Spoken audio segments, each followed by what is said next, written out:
4 of those earlier before we started, actually. So Smart. we should be good. Got the Twitter notification. James Madison preview. Tune in. I'll do some There we Twitter go. updating as well. Bang, bang. Also, let it roll for a couple seconds after we wrap up. It cut off the ending of the last football one I did. Yeah. Since we're here and we're only 28 seconds in, I doubt anybody's even in the chat now. Either one of you boys gonna join Josh Hurd for a run this football season? So This season, yes. Not tomorrow. At some point? Yeah. Oh, Yeah. no, not tomorrow. It's not tomorrow. No, did he? Don't worry. Did he put out where it's going to be tomorrow? Because They put out a Yes, sir. sponsor Tomorrow is considered at 7 a.m. L&N Stadium near Cabooses. oh, all right. Where that? The cabooses. That's funny. Cabooses. Oh, we're already getting some chats in from the Pink Seats party deck. Let's go. What up, y'all? Football has been back. College football, but NFL is back. Let's freaking go. I think that game actually just started. I Yeah, don't no. have an answer for you on the Sylvester injury. Oh, is that what the question is? Yeah.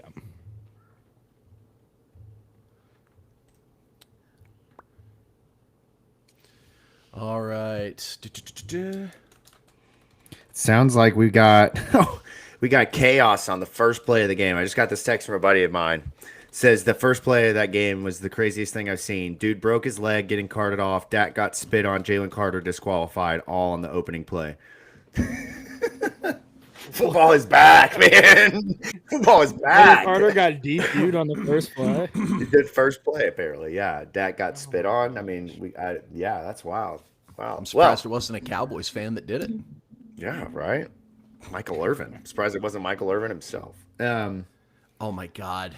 Carter got yeah. ejected faster than Georgia players drive.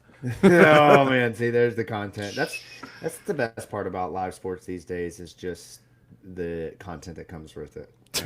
Anyways. George Pickens about to one up Jalen Carter. Just wait.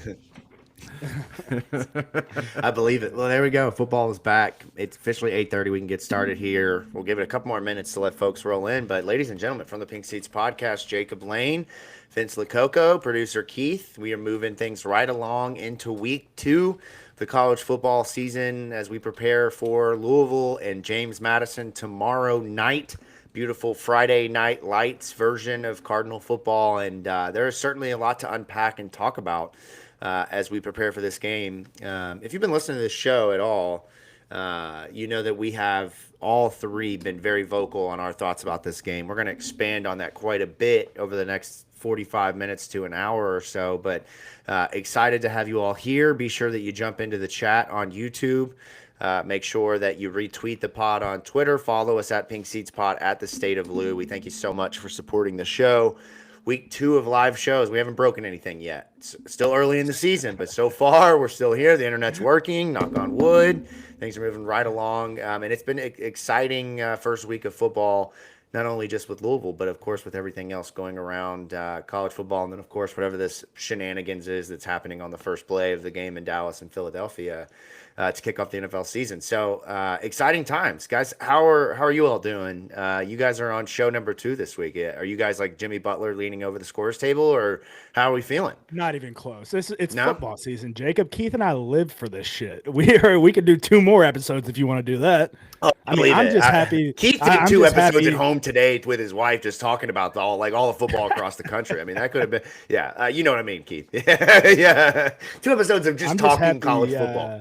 I'm happy Jeff worked it out with the ACC that Trinity away game at Moeller, Louisville home game for a Friday night. Yeah, man. So That's right. Jeff pulled some strings with the Pope himself. We all know the Pope's now a big football fan, so of course that's what Jeff did to get the game out of town so he could, not have to miss it. Keith, what are you up to, man? How's life, dude?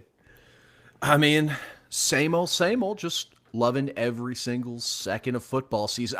I got a couple of beefs, which I guess sort of we can go ahead and dive into the first segment, and I'll take the rock first. While we let some people dive in, we're going to knock out some of the more national stuff, like you may have noticed if you were in the Pink Seats party deck early on the last show. We're doing more of the national things while people file in, and then after like 5-10 minutes, then we start to really cram Louisville focus. So my what are you talking about for the week?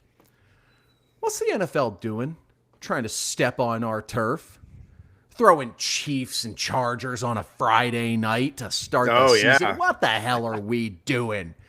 We need those eyeballs for ACC revenue. Come on. First, you do the super anti-consumer tactic of throwing commercials on Red Zone, which I stopped watching the NFL a couple years ago. The Dolphins finally broke me. But if you are someone who watches NFL and you watch Red Zone, I really hope you participate in the boycott of it until they get the ads off it. Because what's the point of paying? Okay.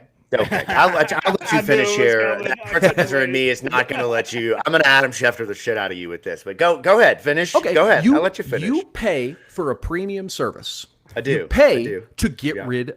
So that premium service has 4 decades included no advertisements. Only football. Only football. Yeah. So now you're going to charge the same price, but you're going to try and rug pull and start throwing ads on it. That's the biggest crock of horse shit. If you want to offer a discounted price for the one with ad cut-ins, sure, whatever. I'll give you that. Go for it. I'll give you that. But if you're going to pay that full premium price and for them to change the product, no, that's Bush League bullshit. And it's the second worst thing they've done this week outside of putting us up against Chargers Chiefs on YouTube. Yeah. Yeah, well, and that whole thing goes into Vince's international football take of what are we doing, taking football across the world like it's meant to be played on American soil. I mean, this game is so stupid. If you listen to these players talk about how much they hate this trip to Sao Paulo, you can't even leave the hotel without fear of having your head cut off. Like, I mean, it's just a whole nother world down there. It's stupid. Yeah. But I agree with you on the tiered, okay? Because as Netflix has introduced ads, as Amazon Prime has introduced ads, all these major streaming platforms, they have created tiered versions. But here's what I'll say, Keith. And I don't know if you have ever heard of something called picture-in-picture, but for the longest time, networks have been trying to pretend that there's no commercials when they have commercials every probably 20 minutes or so. They just never leave to go to a commercial break. Okay, that is picture-in-picture advertising. I don't deny that. Like soccer, and that's part of the reason why I love watching it, because there are ads everywhere, but it doesn't stop the action. That's right. But in this case, from what I saw, this show, Red Zone, this is all I watch on Sundays is Red Zone. So if anybody should be upset about this, it should be a guy like me who consumes it all day long. But if you can't handle 4 15-second ads, you got an attention span problem that we need to deal with somewhere else. Because, I mean, come on. You mean the people that consume the boiled down heroin product of football that is Red Zone because they don't have the attention span to watch a regular game. That's attention span issue. No, but I push back on that one a little bit. Yes, the attention span is where the Red Zone is the best because you're just constantly whipping around. But if you're a fantasy football or better above anything else, that's where the Red Zone channel comes in. Okay, it's for the degenerates, Keith. And I will stand by this until the day that I die. That advertising, as long as we don't start creating 2, 3, 4-minute pods like we do in college football games, NFL games, where they come onto the field and the guy who looks like us is standing out there, I'm okay with it. We'll survive. Yes, you should lower my pricing because you're making more money on the advertising side. I digress. As the advertiser, I will tell everyone you'll be fine. I promise. There's a phrase that my wife likes to use on me, but I assume has been used by wives to their husbands for many eons. You give an inch, and they're going to take a mile. You give this up without a fight, you're going to be missing a Hail Mary for a Burger King Whopper ad, like we've seen the joke going around on Twitter. It might not be this year. This year it might be picture-in-picture, but give it 3 they're going to keep divulging. Yeah, they're going to keep. Be just. Don't let it happen. You got to nip this in the bud immediately. Yeah, and I think that's where you're spot on with the take of boycotting, and I think as that becomes more, this is quite the conversation to start the show here. But I do think that as more and more people say, I'm not doing this. If that is the case, especially knowing that anything ESPN touches, they pretty much turn to shit. Like that's just kind of their thing these days. Look at the SEC this season. Right, man. What am I talking about? I'm talking about Manti Te'o. Why am I talking about Manti Te'o? Because we might not trust him for girlfriend advice or relationship advice. Yeah. But I sure as hell will trust a Notre Dame graduate when it comes to math. And with the math equation that Manti Te'o put out there for Lamar Jackson to win another MVP, I am just completely behind it. I'm here for it. I am back on the Manti Te'o train. So that is exactly what I'm talking about. That's what's been all over my feed. Manti Te'o and Scott Steiner, two guys who I will trust with my life with mathematics. Mathematics, but not girlfriend selections or drug use. I would say between the two of those, probably not best to trust them. Speaking of catfishing, guys, Vince and I have both very vocally been Netflix guys, documentary guys. No, immediately. I know where you're going.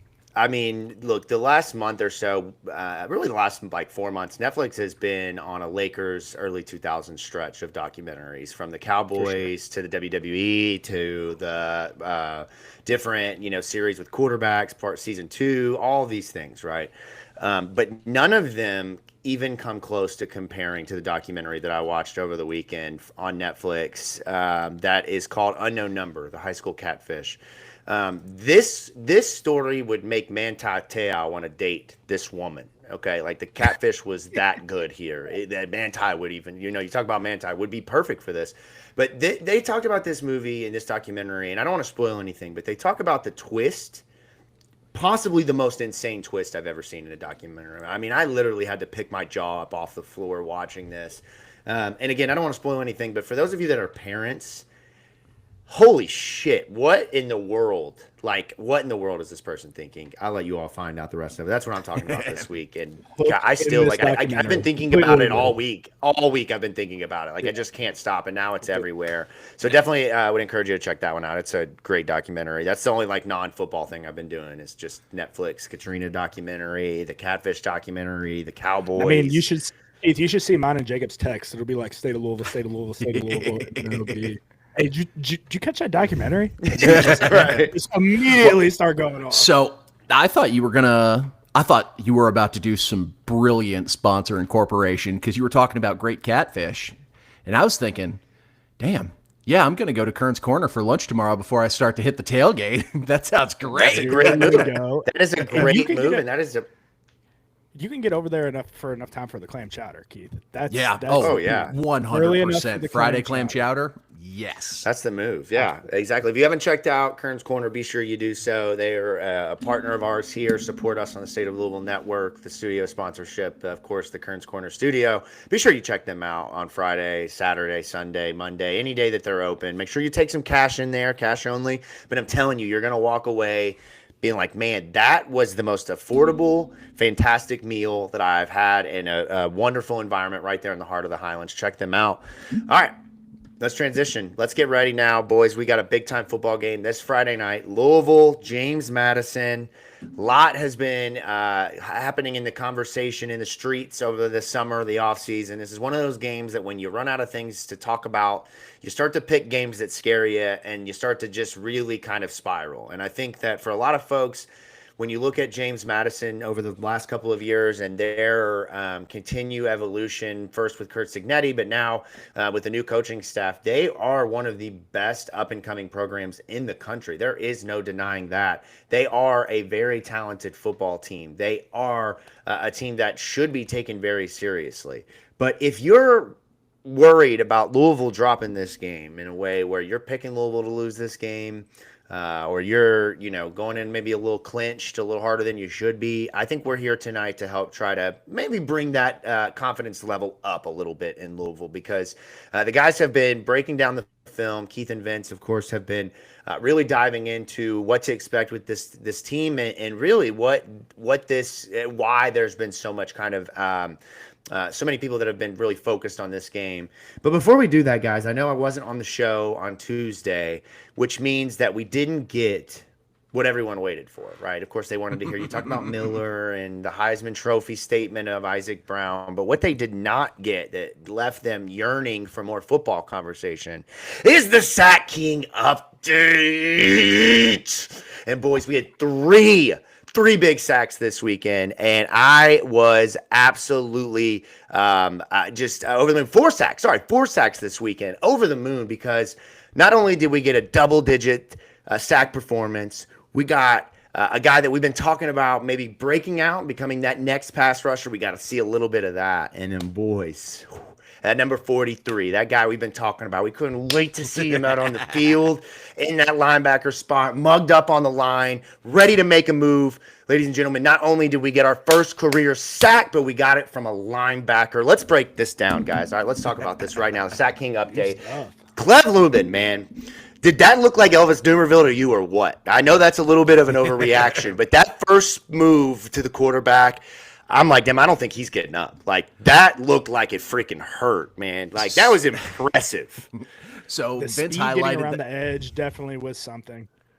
Vince highlighted it on the game notes, and honestly, I think it may have been a mercy to that quarterback that Clev got to him as quick as he did, because he came from the front, because Wes Bailey was about to be right there hitting him blindside if he didn't.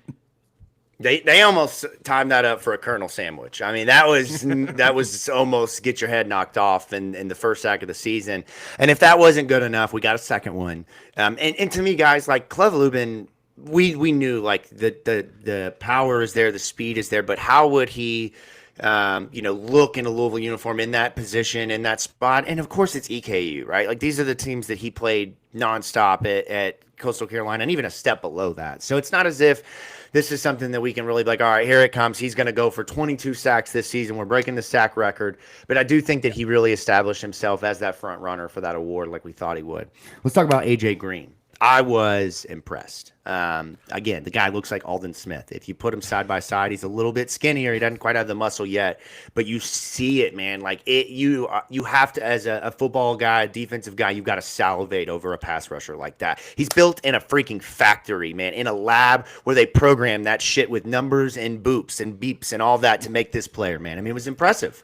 If you're a strength coach, you have to be salivating over this dude because all you see is just, well, I can add 20 more pounds to this kid. Well, I can add 20 more pounds to this kid. Just the amount of weight that he can just continue to pack on is actually insane.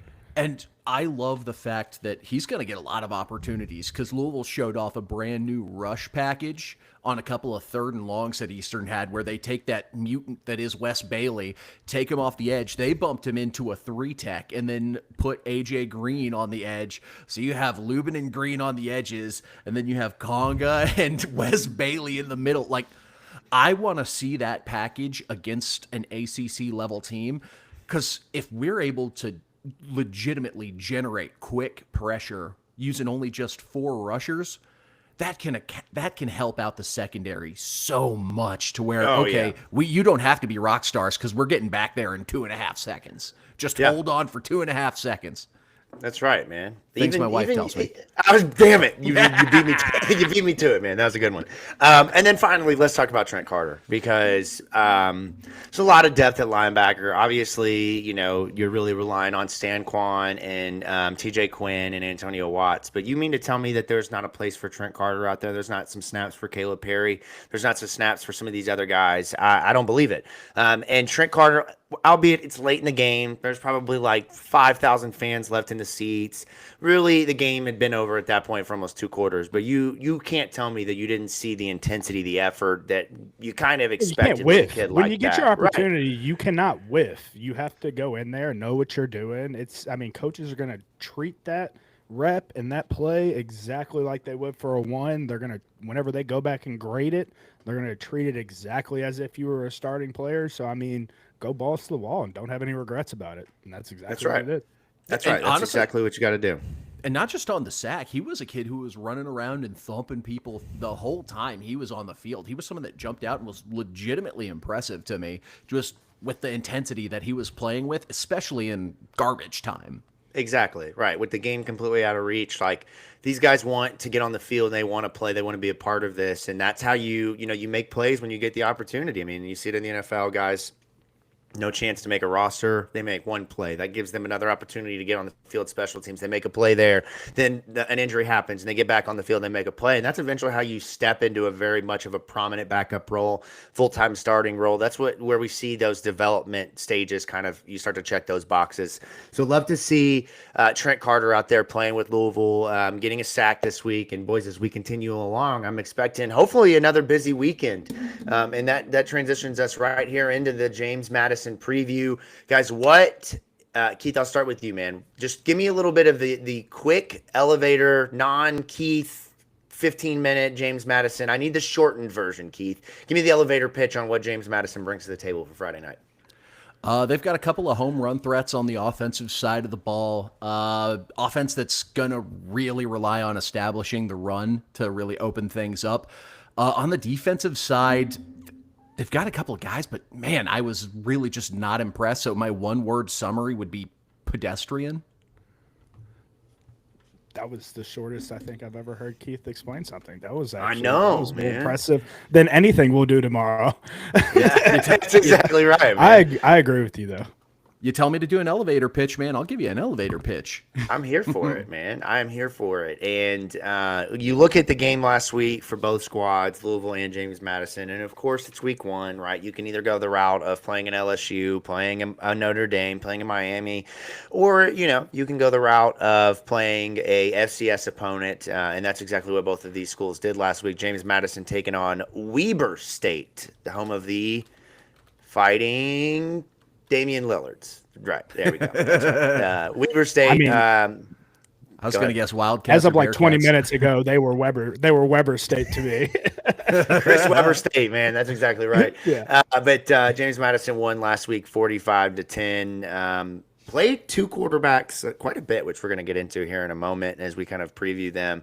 And then, of course, Keith mentioned some of the threats that they have at running back, but really between the running game and then the defense, that's really where they kind of made their mark this past weekend, holding Weber State, to 10 points overall. And really, it was a shellacking. But one where James Madison is still trying to kind of figure it out. Like, of course, they have got some weapons, but as we mentioned with the quarterback situation, Alonzo Barnett, the third, will be the starting quarterback for James Madison for this game. It'll be his second game back since tearing his ACL. And this is a guy that is extremely dynamic. We saw last year Georgia Tech, Austin Peay, the list. This is just the first couple of games of the year, but I know the list goes on and on of teams with running quarterbacks that gave Louisville an issue. And I think that if Louisville doesn't come prepared, mentally focused, checked in, Alonzo Barnett is a guy that can 100% make big enough plays to keep James Madison in a position to win this game. By no means do I think you're going to come in here and see a guy put up a Lamar Jackson type of performance, but he is more than capable of looking like a very good quarterback. Kind of similar to what we saw last year with Stanford, when Ashton Daniels turned into a guy, like a dude. Right. I would definitely say when I watched their game against Weber State, I would draw a comparison more to Puma. Running style, form, just it seems like he did lose a step with that injury, which, you hate to see in any player, but having that surgery twice, I've lost every step I could even think of having. So I definitely get that. But he definitely, in particular, I get it's the first drive of the first season, and maybe he's just trying to get these jitters out of his legs, get a first hit or something. But there were 2 or 3 opportunities that he had where he could have handed the ball off, and he decided to keep it. So this is definitely a ball player that likes to have the ball in his hands, where you're going to have to play a very fundamentally sound defense and eyes in the right spot. Nobody play hero ball. Just gap, fundamentally sound football. So it sort of had this epiphany while you guys were talking, and we listened to a lot of James, or at least I've tried to consume as much James Madison content as possible this week to get you guys prepared. And this is essentially their championship or bust game, especially with Boise going down the way they did week 1. Like, they're one of the 4 or 5 G6 teams that people are really pushing as a potential playoff contender. How much of their playbook do you think you sat on? Do you think they sat on just for this game? I don't think they sat on much, Keith, because, if you go back and watch that game, I know for sure they were sitting on a reverse pass, because they ran a reverse in that last game that was for a loss of yards. But the only reason they ran that reverse against Weber State is to make sure Louisville's prepping for a reverse. But Louisville's defensive coordinator knows we're prepping for a reverse and is smart enough to know that there's a pass likely coming off of that. And they ran they had to have a blocked punt for that win. They had to have a kickoff return. I'm not sure if anything they held in the holster when it came to week 1 stuff. So the only thing I sort of think of, because like when sort of putting together the preview, their offense, much like Eastern Kentucky's, is a lot of read option concepts, but we didn't see very many RPO looks last week. I wonder if that's just sort of something they try to add on that they didn't want to show last week to sort of lull the exterior into a false sense of security, because they had, I believe, a preseason like third team all Sun Belt wide receiver that they didn't hardly utilize in this game. Now, Sluka didn't necessarily look the most impressive when he did throw the ball. And, God,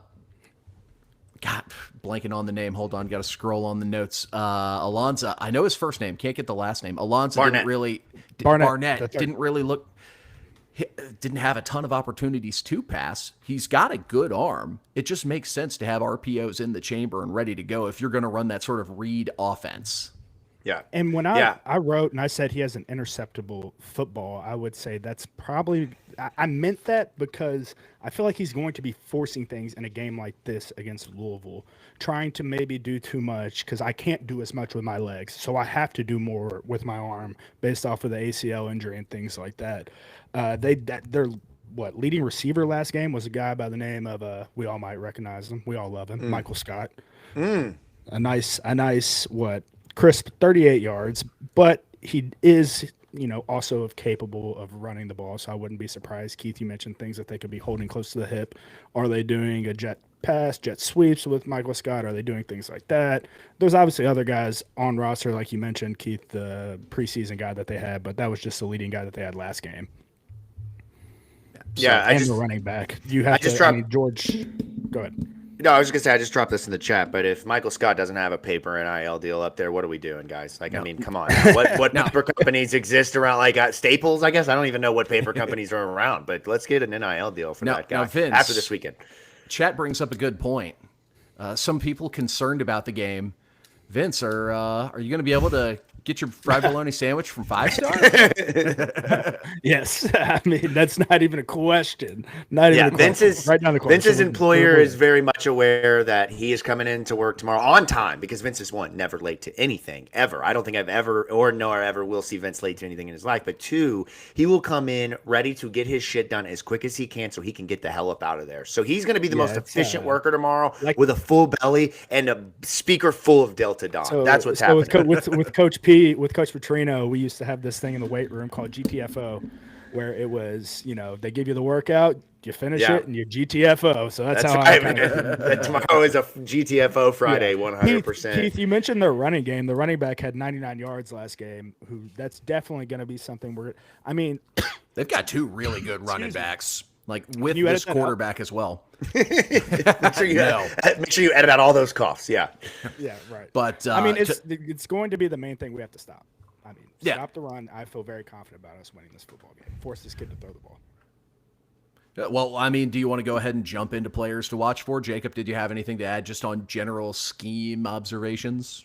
Well, do you want to jump into their defense at all? We've talked a lot about their offense and Barnett, but what about defensively last week? They had 3 interceptions on Weber State. Again, it's Weber State, especially when Weber State is down, aggressively trying to come back, throwing the football a lot. Keith, you pointed out no sacks last week. What about that was on the Weber State side, on the James Madison side of the ball. James Madison didn't have any either. What about this defense? What can we expect? If you remember back 2 years ago, I thought that they came in when they played Louisville with a very interesting strategy defensively, which was really just to try to muck things up as best as they could, try to slow Louisville down. Of course, that's a lot easier said than done. They try to take away the running game from Malik Cunningham, really forced him to be one-dimensional. If you remember, Tyler Hudson kind of struggled, but was really the only one in that game. Caught his first touchdown as a Cardinal in that one. But it was really like an awkward, clunky game. They took Yasir Abdullah away. What is this defense for James Madison going to do? So I mean this with all the respect in the world to the current coaching staff at James Madison and the former coaching staff at Louisville. That was a Kurt Cignetti scheme against a Scott Satterfield offense. So naturally, you almost would expect things to get mucked up a bit more. But like you mentioned, they weren't able to manage a sack against Weber State. This is a team that does not have a dominant defensive line, and I would not expect them to be able to create pressure with just 4 guys. I think that they're going to probably try to throw the full bag, throw a lot of different zone blitz schemes at us, send some linebackers, maybe drop an edge into a flat zone or cover in the middle of the field. Try to create confusing looks for not just Miller Moss to make, but also to just throw things out of whack in the running game. But when you do that, when you send extra rushers to try and create some sort of semblance against the pressure, that's what I think Miller Moss has done the best, making good decisions and getting the ball to the right person at the right time. Like, did we have a ball go off target last week? Yeah, sure. Did we have a great ball end up with a fluke INT? Yeah, sure. But if you're going to challenge Miller Moss to a battle of wits, I like our guy. Yeah, I mean, you would think that this shouldn't be a matchup in which, Miller Moss is going to be, I mean, of course, they're going to try to slow down the passing game, really, hone in on Chris Bell and Colin Lacey. But this is a game where I just feel really confident in his ability to read and react. We saw last week, while he did, over aggressively kind of throw that first interception, for the most part, was really diligent in picking his spots, of making the throws when he needed to make them. And I expect against a defense like this, he can do that enough to where then they can just really lean on those 3 running backs, man. I mean, in these games, those 3 backs are the difference. No defense at that level is going to be able to handle the punch of Isaac Brown, Duke Watson, and here's 5 more Kejuan Brown runs. Shit, I'll throw a couple Braxton Jennings and Sean Boykins runs at you if that's what you want. We'll get 5 running backs out there. But this should be a game where I think Louisville just wears them down defensively with their running game, especially look at what Isaac did last week. I mean, I'm not going to compare that performance to the Lamar Jackson game 1, a couple of, the Heisman Trophy year, because the beginning of that season was nuts. But Isaac did only play a first half of the game. Lamar only played the first half of that first game. His Heisman season, I mean, I think Isaac's got another 150-plus yard game in him. This might be a 200-yard game for him, guys. No, they're running a 4-down defense, and I think that's going to be, playing friendly to us for sure with our power and counter game. They have hyper-aggressive linebackers. That is definitely one thing I noticed, Keith, whenever I went back and watched their defense, is that they are going to come downhill, that's for sure. They're going to be playing on the tip of their toes, especially it's going to be so obvious to tell when they're blitzing. It's not even going to be funny because they're going to be creeping. They're going to be taking steps. We'll be able to get them with a hard count. I would not be surprised if we do run a hard count multiple times in that game. Trent Hendrick is the one you want to be watching out for there, number 5, senior linebacker. Jacob Thomas is the other guy who had 73 tackles for him last year. Safety, 3 interceptions, and they did create some turnovers last game as well. So it's like those are the 2 guys for me that I'm not overly worried about anyone, to tell you the truth, but those are the guys definitely you're going to be hearing their name called on Friday night. Now, real quick, just remind me. I don't recognize names. Are those the Spirit, the Heartbeat, the Cop? Which one? The Hammer? Do we know? I don't know them by names. I'm like the coaches that only go by numbers, except for I only go by nicknames or awards. I don't know what I would call any of those haircuts, if I'm being honest. The Pink Seats Party Deck, Beamer in the Party Deck brings up a good point that this is a team that 2 for 2 on their last 2 games against ACC teams, with a win against Virginia and a 70-50 rout of North Carolina last year with the ghost of Sleepy Mac Brown. Putting up 70 on Mac Brown, how concerned are we with the weapons they have on offense? Because just to start, they lost a lot of their best pass catchers, so they aren't... At least they haven't shown to be as dynamic of an aerial threat as they were last year. And also, I will take Ron English over Sleepy Mac Brown. Like, you can have as little faith in him as you want. Mac Brown was 5 years, stayed around 5 years too long. And Ron English was his defenses weren't worse at night. They were equally bad at all times of the day. Ron wasn't sleepy. He was just, needs a little bit more support, which he got, or at least that's what we're going to assume. So there's a difference there. And now Bill Belichick needs a brawl, guys. Can we just talk about that set on him, man? I mean, come on, man. I mean, the dude needs a brawl, man. And what is he doing? Absolutely. I mean, sorry to get on a tangent here, but why in the hell is he banning the New England Patriots from their practices? Like, this dude is doing himself no favors, man. What a freaking dweeb. You have to have someone the NFL actually wants for a team to show up to your practice also. So that's true. I was part of the 2018 team. Nobody showed up. So to get the train back on the tracks, their offense, they have a few home run threats. A couple of guys that me and Vince both highlighted were their two running backs. Alonzo Barnett, who played for North Carolina in 2022 and 2023. And then, pardon me, not Alonzo Barnett. That's George Pettaway. Yeah. Barnett's the quarterback. Pettaway, running back, played 2 seasons at UNC, now in his second year at James Madison. Watch him run. Like, that's a power conference running back. I wouldn't be shocked to see him make a jump up and be a number 2 on a team on a P4 roster next year. And a kid who I also think could end up making the jump. He's undersized, but this is, if someone's going to get us, I think it might be this kid, Wayne Knight. That kid is fast, man. He is. That's a football. Maybe not Isaac Brown burners, but that kid can scoot, as the now retired Coach Corso would say. Yeah. So let's switch gears here a little bit. Let's talk about Louisville's defense and what we can expect there. We talked about the performance of the pass rush last week with 4 sacks, 3 different guys getting in on the action there.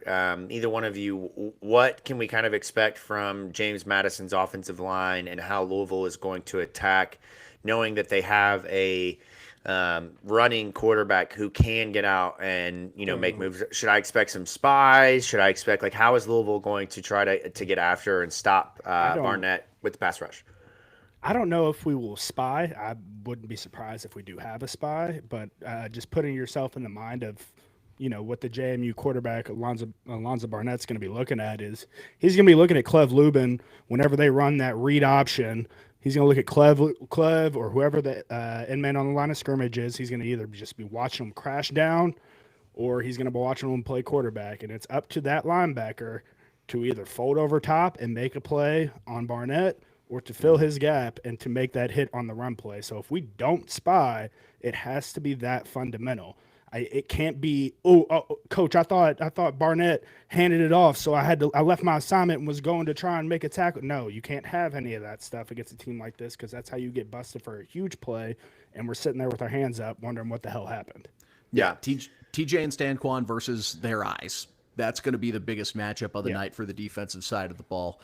And honestly, it's going to be a game that's not just going to challenge the edges because, if their assignment is to run contain, get as deep as the quarterback, and that's going to lead to a lot of handoffs, can our interior defensive line eat the 3 blockers in the middle for James Madison to muck up that running lane to, again, let Stanquan and TJ crash inside and come clean up shop? So it's a game that I'm very confident in Jordan Gerard, Renee Conga to really mess things up on the interior. So I don't know. I can't remember if you all gave Jordan Garrett a game ball or not from Saturday, but he led the team in tackles in that one. And really, I mean, they didn't do much except for just like run like a yard and then get tackled. So it wasn't as if he really had to do a whole lot. But I mean, you saw the dominance of being able to control the line of scrimmage, control his blocker, get off of the block, and to get 6 tackles as a defensive tackle is pretty impressive. We typically, over the years, have seen those guys with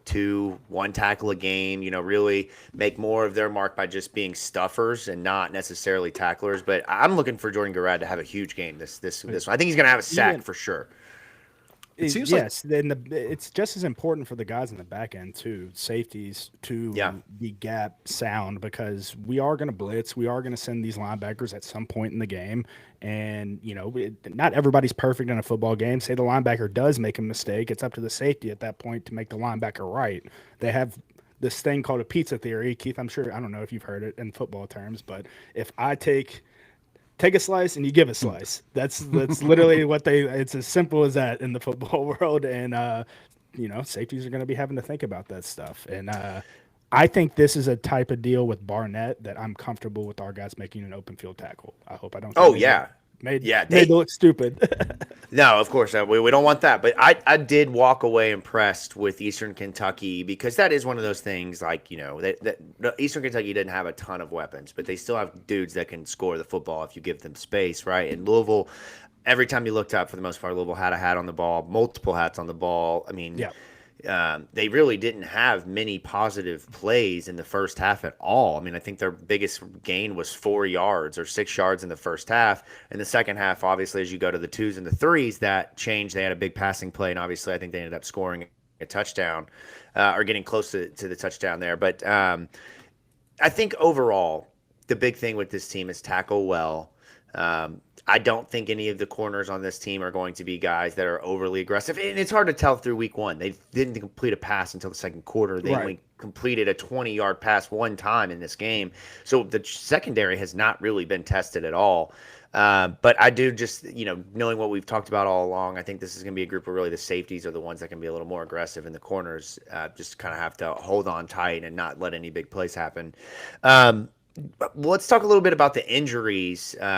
We obviously heard this week from Jeff Brom that Nate Kariski is out and will not play this weekend. I had heard over the weekend that there was an injury in camp that required some additional work, and that there was going to be a little bit of time before he came back, maybe potentially after the bye week. I don't know what is going on with Trevante Sylvester. I thought that was interesting that he wasn't the starting left tackle, considering how he finished last year. Did not play against Eastern, undisclosed injury. I don't think we heard much on if there was an official kind of extremity. That they don't typically give us anything. So Coach Brown put out that he had gotten banged up in camp, and in retrospect, that makes so much more sense then as to why we were rotating offensive lines around like the first 3-4 days of open practice and fall camp.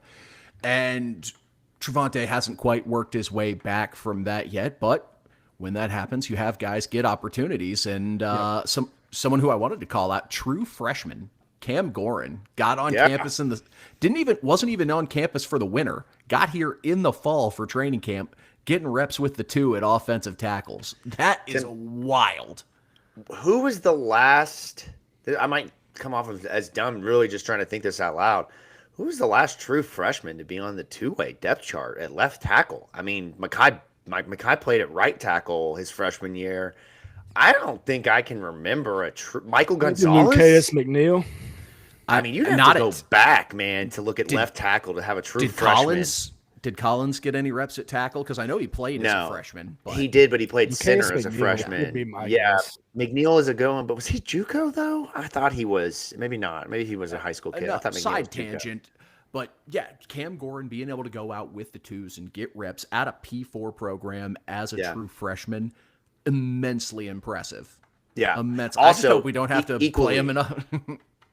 No, but I mean, if he's there, he's obviously shown what he can do. And you guys know want to keep the red shirt. I mean, maybe. I mean, Michael Gonzalez came in as his true freshman year and worked in as the 6th man and played left guard, right tackle, right guard. I mean, you just never know with a kid like that. That was the big surprise for me. And I remember texting Keith like, "What the hell? How's this happening?" You guys know I'm a diligent. You guys know I'm a super diligent note taker. I thought that he was a walk-on. I'm like looking through my notes through the offseason of every recruit I just forgot to put him on the commitment list. Like he committed so late in the cycle. I didn't even have him on there. Yeah, flipped him on real signing day from Purdue. Yeah. Right. Yeah. Well, I was going to say it means the kid is smart. I mean, if he can come in here, well, it obviously means he's smart. He was freaking committed to Purdue. But I mean, he went to Louisville, man. That's what he's known for. To be able to play this early. I mean, as a freshman on the offensive line, to play early in Jeff Brom's offense as a freshman in general is impressive. Yeah.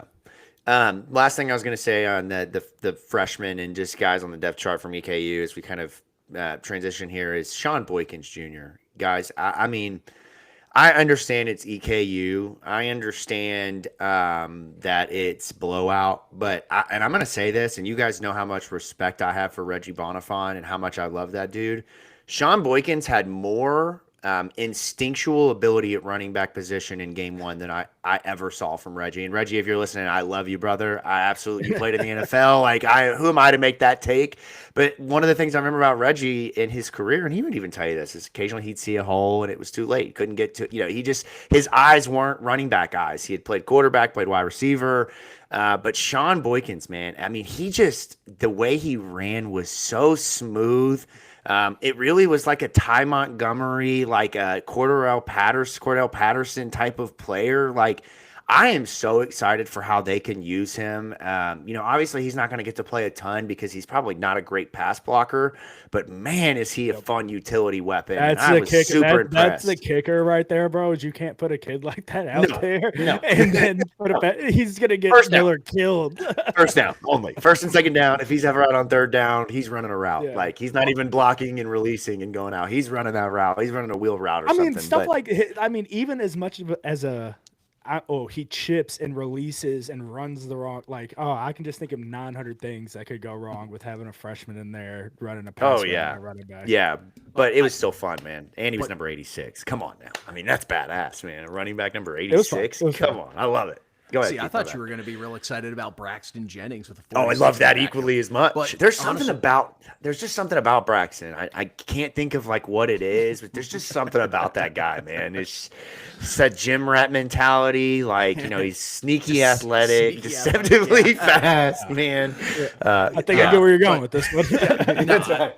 All in all, just to bring it back a little bit, it's a huge testament to what Coach Barkley's been able to do with the backs to get them up to speed so quick. Let me get in that running back room, man. Let me get in that room. I'm confident I can get in there and get him. Like, give me one carry late in the game against EKU next year. I could run and get 10 yards. I believe it. Let's stop pumping his tires so much before he starts asking for a raise, though. Well, hey, we will lead the bandwagon into. Him and Rich Owen, they can have it. We'll lead that bandwagon into Josh Hurd's office to get that raise and keep Mr. Barclay here, because I mean, this is kind of an off tangent, but I mean, I think we all expect that Brian is eventually going to probably go on and be a head coach somewhere. I mean, I think you got your next OC waiting in line right there with Chris Barclay. I mean, I don't know if him as a play caller, I can only think of what he's done at the running back, but I have never seen a running back coach at Louisville since.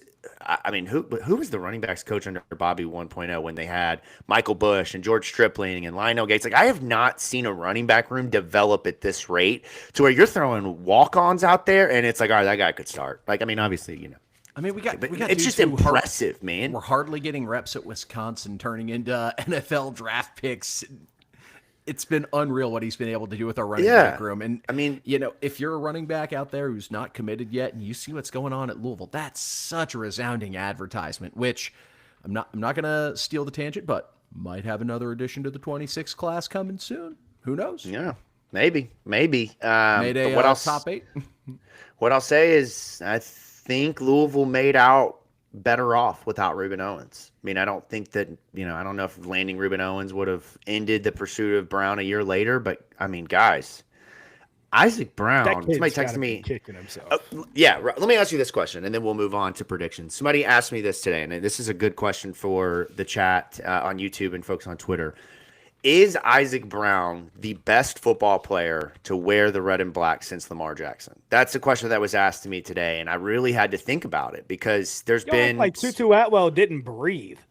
So no, that was the answer that my buddy who asked that question had, and I was like, oh, that's a good one, and then I throw out Yasir Abdullah. I know he played defense, right? But Yasir is the best defensive player that I've seen in quite some time in a Louisville uniform. I would think that Isaac is. I know it's only 14 games at this point. I think you've got your next closest thing to a Heisman Trophy candidate in Isaac. I mean, how could he not be? I mean, another defensive guy, 2023, Quincy Riley was unreal.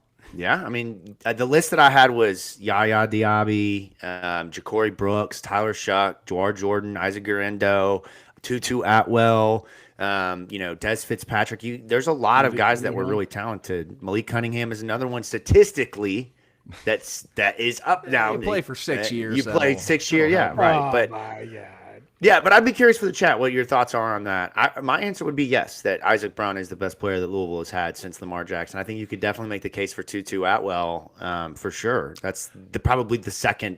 It's one of those two guys. But I just thought that was a really interesting question. Makai almost won the Florida State game for us single-handedly as an offensive lineman. Like, we just ran the ball behind him. I will never forget Makai Begden pointing at me and pointing at me saying, "Tell Sat to run the ball behind me." Yeah. Now I do want to point out that if you're looking for some information, Isaac Brown I've seen as high as plus 40,000 Heisman odds. If you're the wagering sort and want to go put a sprinkle on it, you could certainly do worse. I've seen plus 40,000 at one book. The next highest I saw was plus 25,000 at DraftKings. A lot easier and accessible, but use multiple sports books. Maximize your odds. Yeah, I mean, look, the thing is he only had, how many carries did he have? 6 carries? Something like 6 that. carries Week 1, for 125 yards. I mean, you come out this week and say you go for 160, 165, and 2 more touchdowns. You're most likely the leading rusher in the country. You're really getting yourself. I mean, it's week 2, but the Heisman candidates are kind of going to evolve. If you can get your name out there early on and put a stamp on it, that at least puts you in the race for a good chunk of time. Let's just get him out fresh too.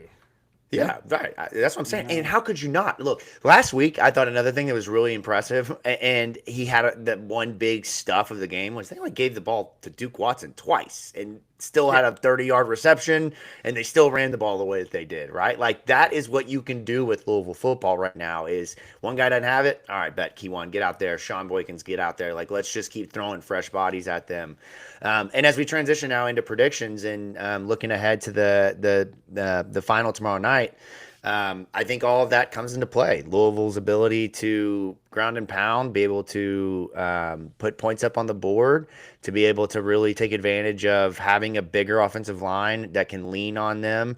And so I think that when you look at what this matchup is and how it's going to play out, I think that is 100% kind of the jumping off point. So real quickly, before we get into the spread for this week, let's go back to last week for the predictions. Not a great week for us. Unfortunately, Louisville did not cover. I did not have that on my bingo card last week. That I didn't even realize Louisville didn't cover until I left the stadium. Like, I was like, oh shit, they didn't cover. Yeah, a couple of plays.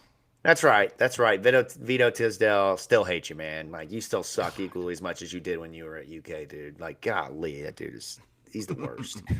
Of course it's him, man. Of course it's the UK transfer, bro. I looked over to Roman. 2 seconds here, of course. Yeah, I looked over to Roman in the press box and was like, "Is that the Vito Tisdale I think it is?" And it's like, God, you got to be kidding me. My barber, the guy that cuts across from him, is Vito Tisdale's cousin. So next time I'm in there getting a haircut, that's all I'm gonna hear. Yeah. Oh, for sure. Got a better pick 6. All right. Enjoy winning one more game the rest of this year. You guys issues. He's a Stoops boy. Yeah. Okay. Yeah.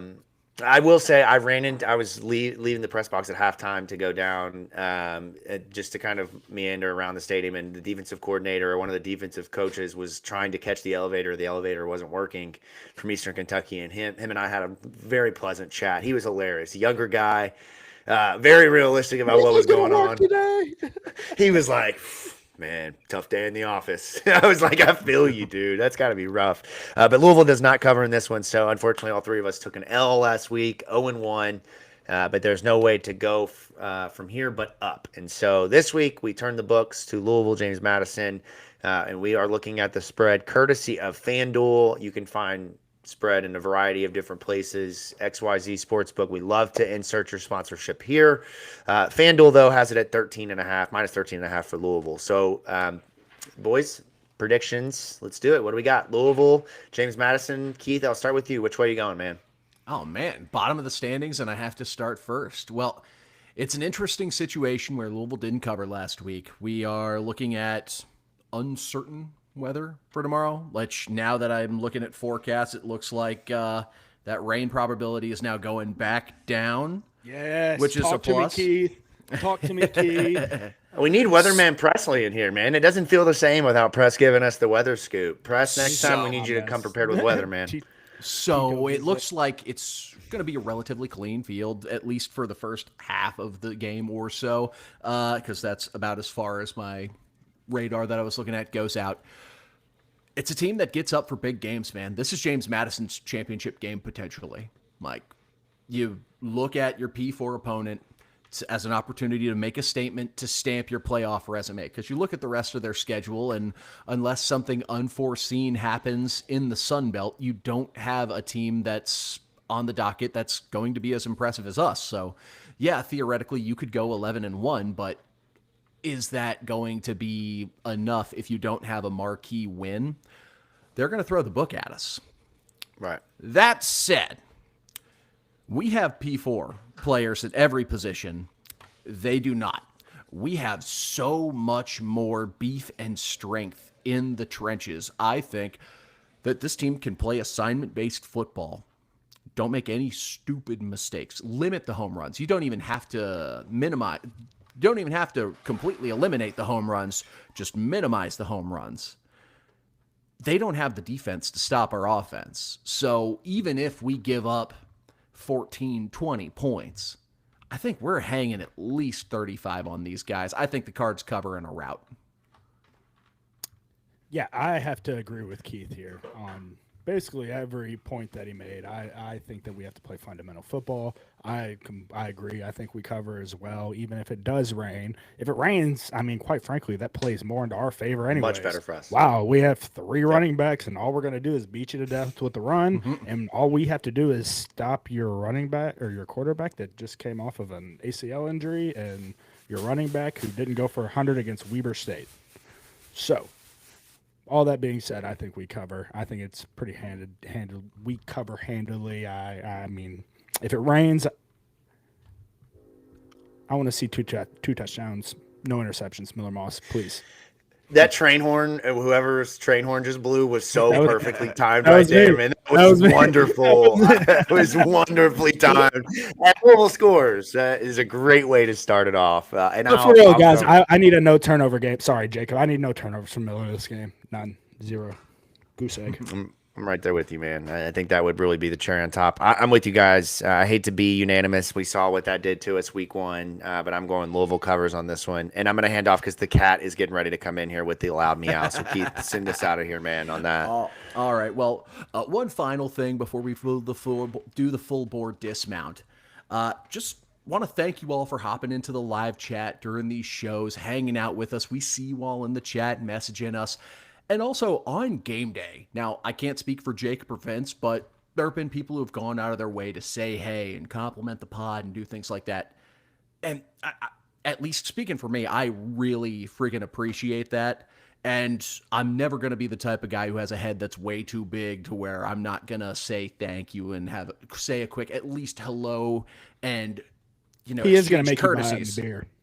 I'm not going to do that. So I want to give a just shout out to you all, to the fans. Thanks for coming out. Thanks for saying hey, especially on the way home. There was a car. It was a black Audi. I didn't get the plate number, but there was like 5 or 6 people ID'd me while I'm sitting by my truck at a stoplight, and they just start going bonkers in their car. Time out. If you would have gotten the plate number, would you have fucking mentioned it on a podcast? No, however many people. That's the joke. But those people going bonkers in their car. And, of course, I've got a 12-year-old niece who's too cool for absolutely anything riding with me. Just absolutely mortified. Oh, yeah. So, huge thank you all to you guys, especially, for giving me, my family a good laugh. Will be running around tomorrow. Oh, yeah. Presley, myself, everybody will be running around, microphone in a hand. If you want to get in on some of these little short form content videos, feel free to hop in. All right. Yeah, absolutely. Going to be busy one, trying to get out there as early as we can tomorrow night, even with the corporate work day going to 5 o'clock. Take your laptop out there. Get that hotspot going, ladies and gentlemen. No excuses. We'll be out there. You be out there.